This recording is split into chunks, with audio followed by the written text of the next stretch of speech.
guys, I'm coming to you post session today. It was a great one, but I'm just introducing this video. Today is my go-to glutes and hammies workout. I've been doing this one for about 3 or 4 weeks now in my new training split, and I've been loving it. Coming in on a Saturday morning, smashing out my glutes and hammies session, feeling super strong, and I thought I'd share it with you in case anyone else wants to have a go at it. I have voiced over the whole thing with rep ranges, helpful cues, tips and tricks for this session, so I hope you enjoy it, and if you do, I will do more videos like this for some of my other sessions in my workout split. But I'm just here to say I hope you enjoy the video, emphasising the importance of your warm-up and your cool-down around your workout to prevent injury and make sure you're performing at your best. And if you enjoy this video, like and comment. Let me know what you want to see next time, and also subscribe, share the love. I love you all being here, and yeah, let's get into this glutes and hammies workout. So obviously to start my workout, I warmed up, making sure I'm doing a dynamic warm-up, which means I'm continuously moving. I'm not just standing and holding a stretch for a prolonged period of time. This is going to warm the body up, prevent injury, and get the blood flow going. So for any lower body day, I always start with some leg swings. So I do some frontal leg swings on both legs, and I also do some lateral ones, moving side to side, as you're going to see in a second. And then depending on what leg day, depends on what I do for the rest of the warm-up. Because this was a glute and hamstring day, I did some leg circles. I did some what I like to call shoeing the chickens, which I also do in my runs, which really targets the hamstrings and stretching and warming them up. And then I also sit on the floor and I do a hip flex stretch, which you will see in a second. And that's just sitting down, taking my legs in each direction as we go. It's really obviously important to have a good quality warm-up to prevent injury, to make sure our body is ready to go and perform the exercises in an adequate fashion. And if you're one of those people that skips your warm-up, don't skip your warm-up, don't skip your cool down, because this is what's going to help us progress. This is what's going to keep us in the gym, prevent injury. And especially as someone who's also running, I really emphasize the importance of a good warm-up to give us a good session, to be honest. I did have pre today as well. I always take pre before my sessions, and mine is the Origin pre-workout and blue raspberry fizz from My Protein. Subtle plug here.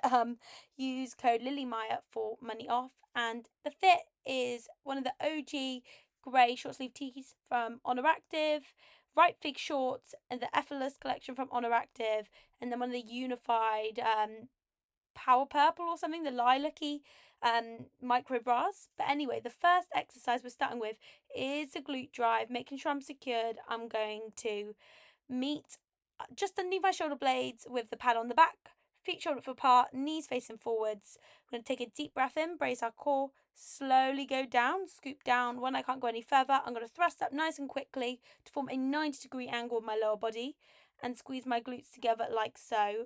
Really emphasize the importance of nice and slow on the way down and quick and aggressive on the way up, breathing in on the way down and out on the way up. So I started with just the weight of the machine as a warm-up, and then as you can see here, I loaded some weights on. I don't normally use this machine. I have a different glue drive at my gym, so I was kind of working out what weight was good for me. But this was my first set afterwards, so I put on 15 per side. As you can see, I was struggling with the belt a little bit. These belts just aren't great, I'm not gonna lie. Sometimes I always put like a little bit of a jumper between as well. And then yeah, for every exercise today, I was doing 10 to 12 reps or 10 to 12 reps per side if it was a unilateral exercise, really focusing on volume here. And really, as you can see, controlling it down, thrusting it nice and aggressive on the way up. This was a good way. I then went on to do 40 kilos, so 20 per side for the next 2 sets. And yeah, it was a really strong way to start my workout. I love a glute day, and I love the connection I feel with this machine when taking my time with each and every rep and trying to make each and every rep look the same. The next machine was the Glutenator. This is good machine from my gym that I've never seen actually before anywhere else. But you put the plates on the back and then feet on the inside. You're going to push your legs out as far as you can and then slowly control them in. It's working on those thighs and you're going to feel it in the glutes as well. Again, nice and quick on the way out, slow and controlled on the way in.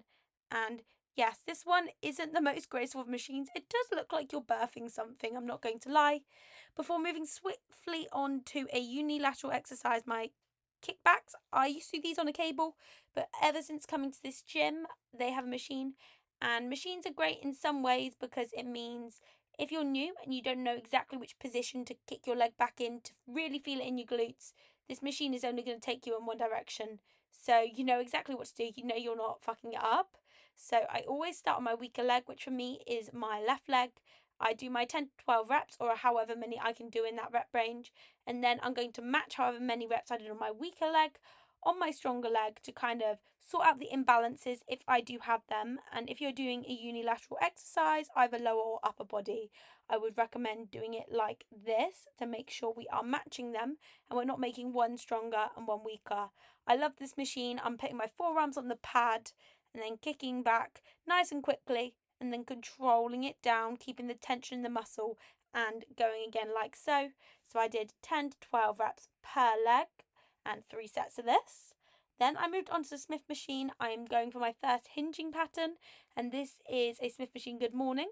I've only recently actually added in good mornings to my workouts. I have never really been one who's done them before, but I really just wanted to give them a go, this training block. So on the way down, we're pushing those hips to the back of the room, sticking that bum backwards. I like to imagine, just like an RDL, you have a door behind you and you have to close it with your bottom. You cannot close it with your hands or your feet. So I'm pushing my bum and my hips backwards as far as I can until I'm feeling a stretch in the back of my legs, and this is dependent on my hamstring flexibility. Then I'm going to quickly exhale and push back up to my starting position, standing up and going again. So nice and controlled on the way down and then pushing up nice and quickly on the way up like so. Again, 3 sets of 10 to 12 reps. Then coming on to my hyperextensions. I always do these body weight. Some people add a small weight and hug it tight to the chest, but keeping it nice and tight to your chest.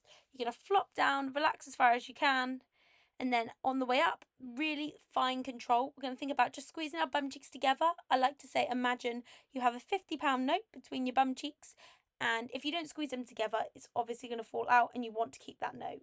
So relaxing all the way down, then squeezing our glutes together as we come up, going as far as we can until we cannot squeeze our glutes together anymore, and then going again, okay, like so. And if we are using a plate, just making sure we're keeping it really nice and tight to our body so we're not putting pressure on the lower spine here.